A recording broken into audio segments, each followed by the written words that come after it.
the joys of external insulation is that because it's a smooth surface, if you put it on uneven brickwork, it can look a bit, you see the wobbles, which you don't see when you've got uneven brick walls, because obviously each brick's got a slightly different tone. However, what we've done is we've developed an insulation system that means that you can essentially frame the wall first, then put the insulation in, and you can use that framing to straighten everything up, and then you put the insulation on top of that, so you end up with a nice flat, and if in white render, a bit Scandi wall afterwards.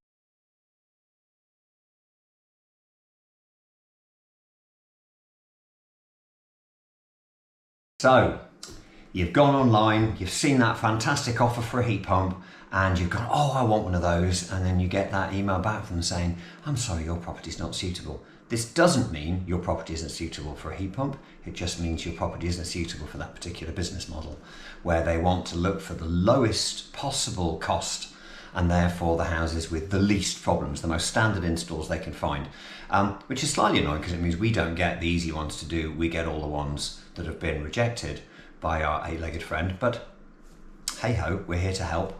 And so yeah, all it means is that you've got something untoward in the house.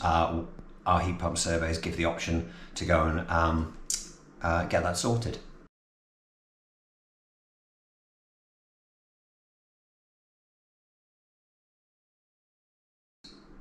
Underfloor insulation is one of the measures we get quite frequent requests for, and it's well, it does lots of things. I suppose for many, you're sitting there in front of the telly and you've got cold ankles because there's a howling draft coming out through the floorboards. So we put a vapor control and air tightness layer in first, and then we put the insulation under that. And what that also does is it means that moisture moves in the right directions, doesn't get caught in the wrong places and cause additional condensation.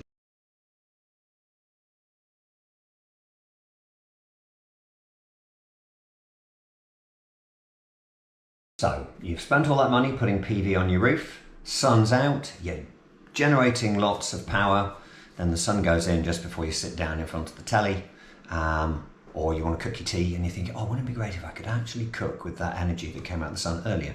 Well, you can do that if you buy a battery at the same time as you have your PV installed.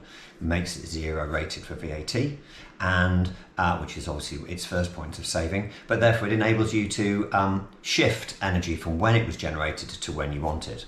What you can also do is a thing called arbitrage, where basically if you've got a time of day tariff, or so that's the one when it's cheaper off peak than it is on the peak, then you can charge the battery up off peak and then use it when you would otherwise get charged full rate for the energy. And then another thing we're working on is to enable you to get more revenues from things like the demand flexibility service, so that you can sell peak energy, sell energy at the value of peak energy back into the grid, when you can then make a little bit more money out of it to help pay for your retrofits.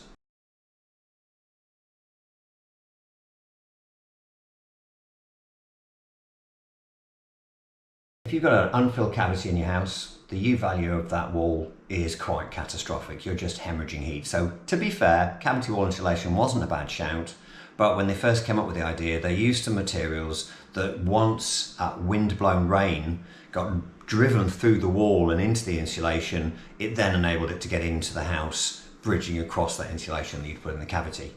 And that's quite often causes a bit of mould. The other problem as well is that with more airtight houses, you can also get patches of damp and mould just from inadequate ventilation. And so, or the cavity wall insulation didn't actually go in as smoothly as it should have done, and there's some gaps in it because they blow it in with a gun. If it hits some obstructions in the wall, like bits of leftover cement and stuff that the brickie tipped into the cavity when they were building the house, depending on when the house is built, that's more or less likely to happen, you can end up with gaps in the insulation. So what you should do probably is just consider insulating it externally. That's going to have the best effect. It's going to cover over all the cold bridges. It's going to make sure that where you've got moisture, that's water vapor that's turned to moisture inside the wall, that will then be warm enough to remain as vapor, so that it's less likely to cause mold. And also you end up with the thermal mass of the whole wall on the inside of what we call the thermal envelope, so that when it's hot you've got more thermal buffering. Obviously if you can't do that, the other option, but I'll be honest, I've not tried it, is to have the insulation sucked out and have some new insulation pushed in. I haven't done any post-works testing on that to see how well that works, so I'd remain suggesting the external insulation. What you can't do if you've got a filled cavity is do internal insulation, because it moves the dew point, that's the point at which water vapour turns into water, into the wall, and you run a risk of even greater problems.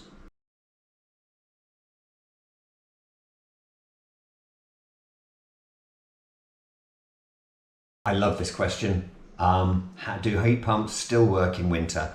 And I don't know how geeky to get on this. I'm going to go full on geek.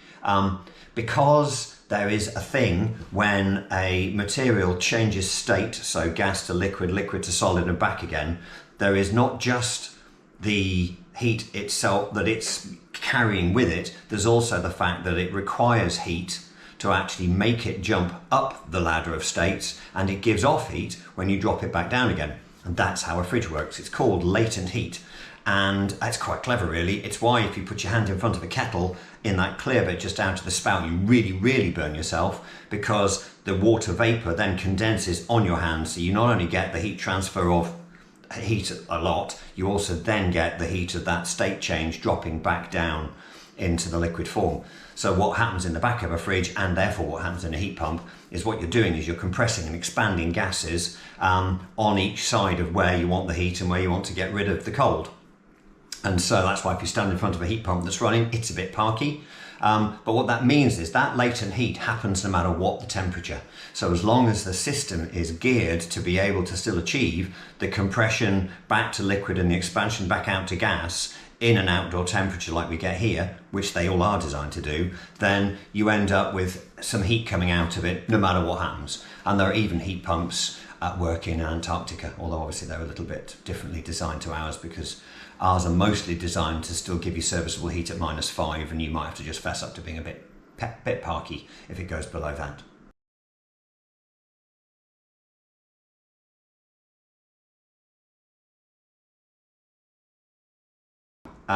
Internal insulation, we get asked quite often, well, I can't do that, I'm going to lose too much space.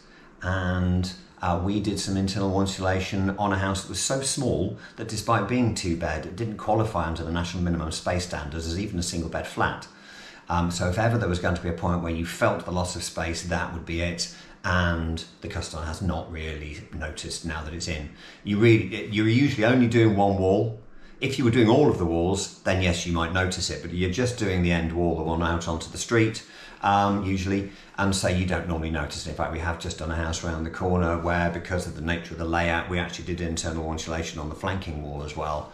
You don't know, it's not really noticeable, and so it's worth doing on that front.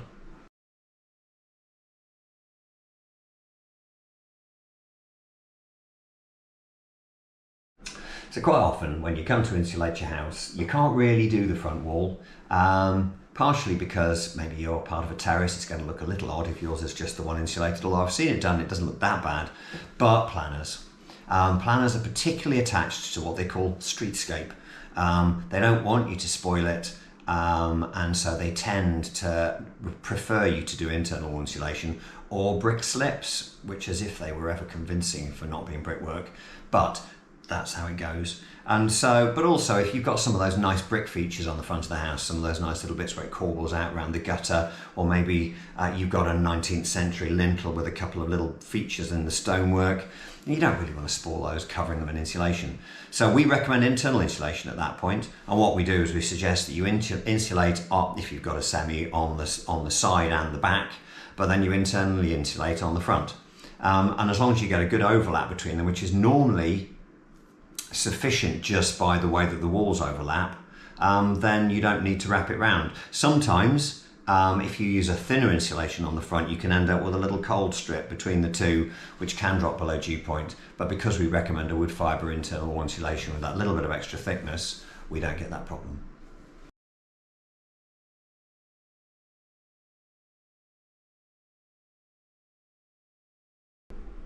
So phasing of measures is in most cases not a problem until you get to the windows.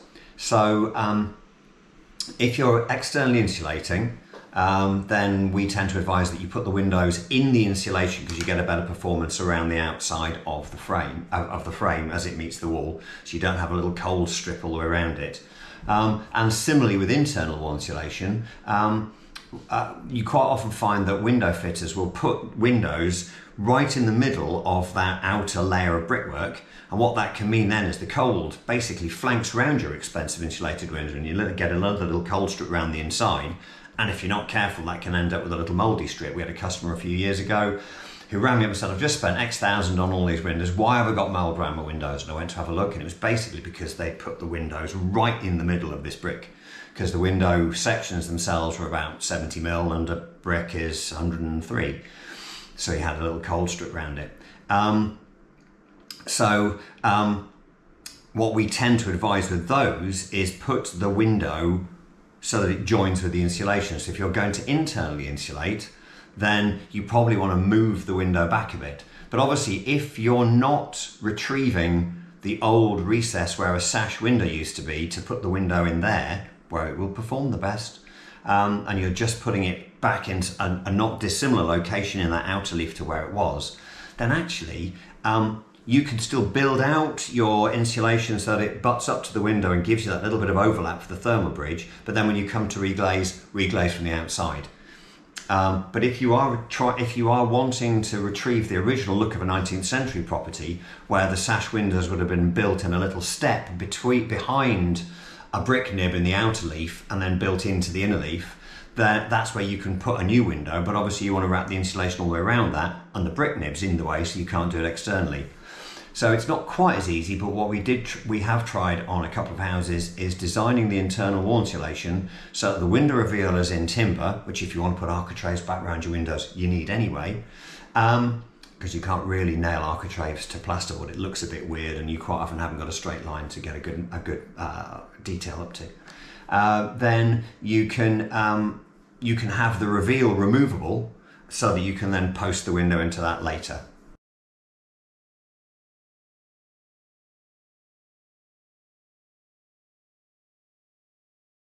So quite a lot of people ask us whether triple glazing is worth the hassle, and that's a bit of a mixed answer really.